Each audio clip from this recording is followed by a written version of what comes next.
morning student, myself Vinay Tripathi. Welcome to your online class. Friends, today I am going to explain you in Civics chapter 5 Fundamental Rights part 2. In the last chapter we studied some fundamental rights guaranteed by the Indian Constitution. We studied the rights of liberty, equality and the rights against exploitation. That means students, in the last chapter, that means we learned in the last chapter fundamental rights part 1, and also we studied some fundamental rights guaranteed by the Indian constitutions, and we studied the rights of liberty, that is freedom, equality and the rights against exploitation. In this chapter we shall also learn about the rights to freedom of religion, cultural and educational rights, and we shall get acquainted with the judicial protections available for the fundamental rights. That means students, we are going to learn about that right to freedom of religion, cultural and educational rights, and also we will get acquainted with the judicial protections available for the fundamental rights. Right to freedom of religion. See student, that means we have the right, we can select any religion, that means we have the freedom. India, we know, is an important secular country in the world. We have studied it in the previous classes, but you must be curious to know what the Indian Constitution say about it. Isn't it is included in our right to freedom of religion. That means students, India is an our important secular country in the world. So all this we have studied previous classes, but we are very curious to know about that, what our Indian Constitution say that. Isn't it we have the rights to freedom? Okay, according to it, each Indian citizen is free to practice any religion and establish institutions for religious reason. That means students, we have the rights. Each Indian citizen is free to practice means what students? Do regularly any religion and to establish institutions for religious reason. In order to broaden the scope of the right to freedom of religion, two things are not permitted. So see that first point is, state cannot impose religious tax that might be used to encourage a particular religion. That is, our constitution forbids religious tax. That means students, our state cannot impose religious taxes, and that might be used to encourage a particular religion, and that is our constitution forbids religious taxes. I mean, there is no religious taxes will be there. Second one is, religious education cannot be made compulsory in education institution. That means in schools it is not compulsory that school can provide the religious education, and this way students, religious education cannot be made compulsory in educational institutions that receive aid from the state. So these are the two things are not permitted. Okay students, cultural and educational rights.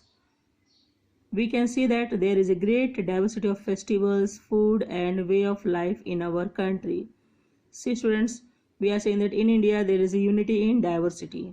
That means unity is there, but there was a diversity. That means there was a great diversity of festivals. Different types of festivals celebrated in India. Different types of foods also there, and way of life in our country.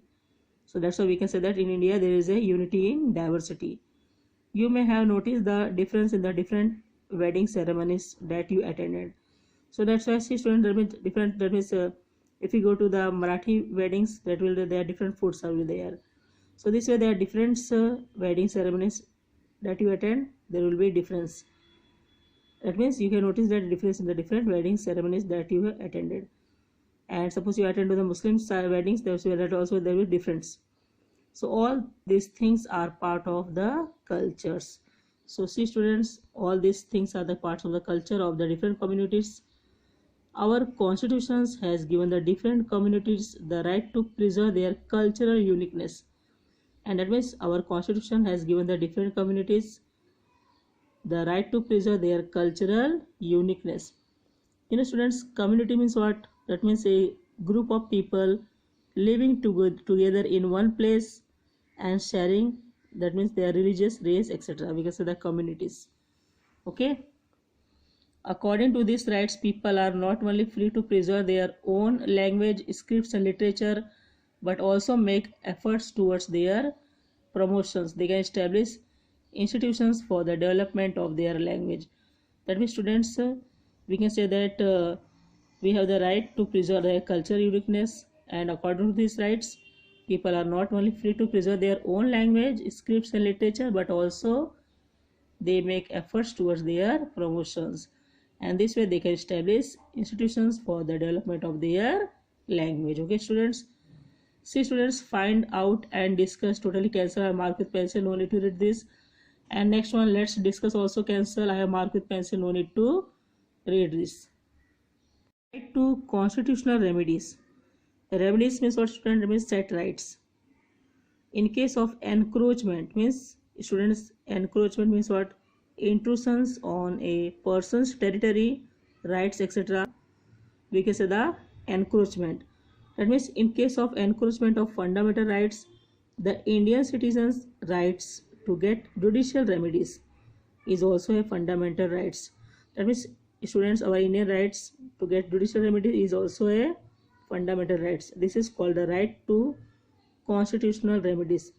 This means the constitution itself has provided for legal remedies in case people's rights to get violated. Suppose if sometimes our rights will be violated, then on that time constitutional duty are there of the court, they can protect our rights.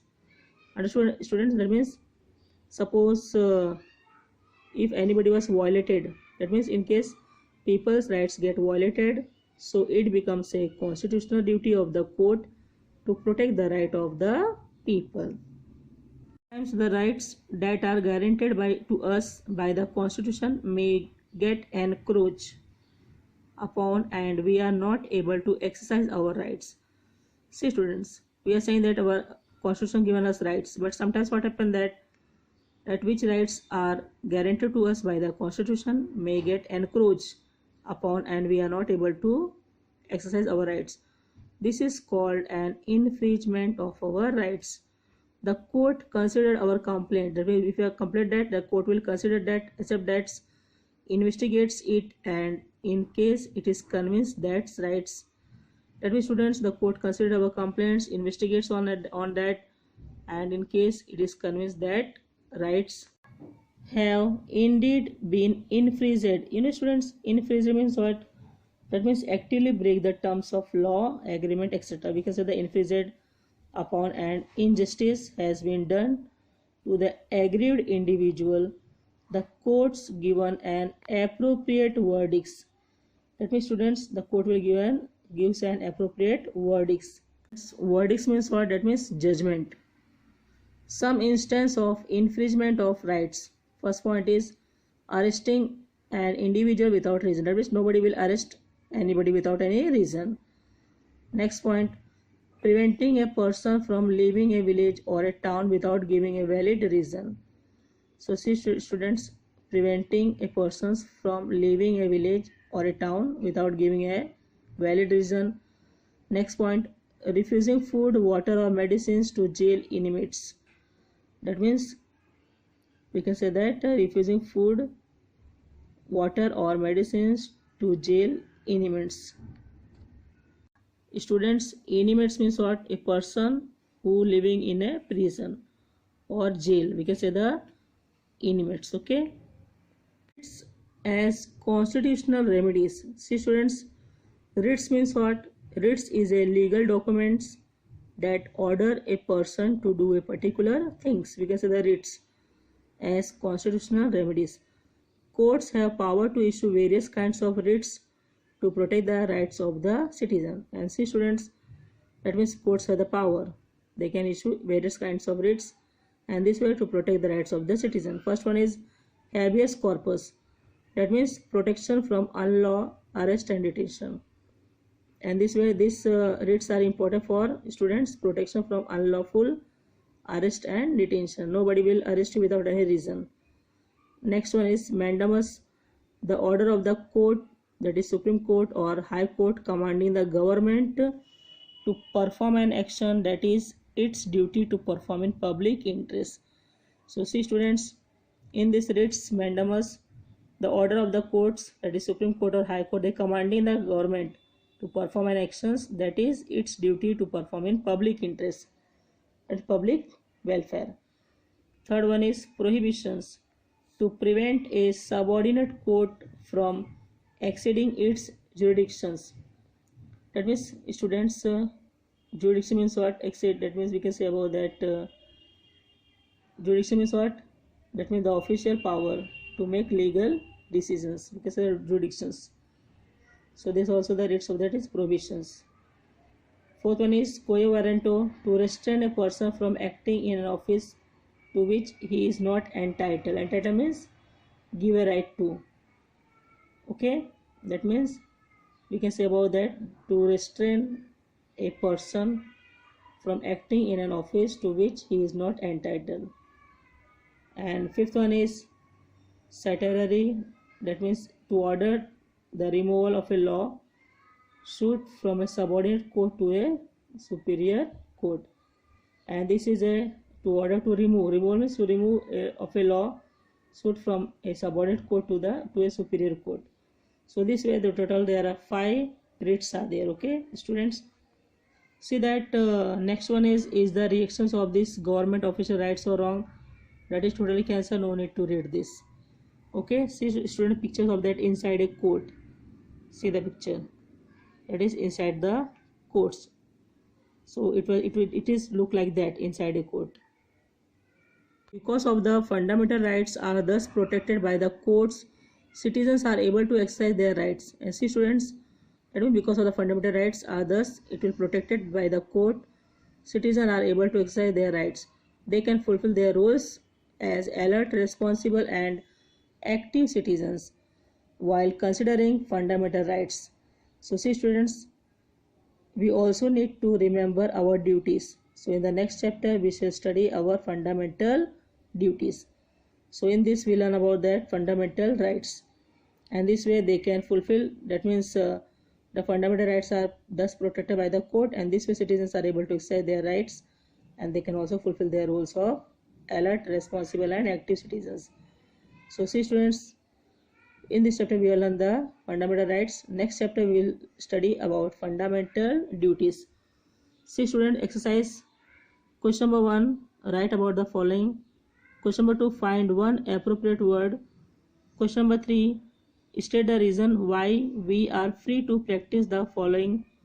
And question number 4, fill in the blanks with appropriate words. See students, all these are the assignment I am giving to you as your homework. You have to do this in your notebook and read this lesson twice, 2 times properly.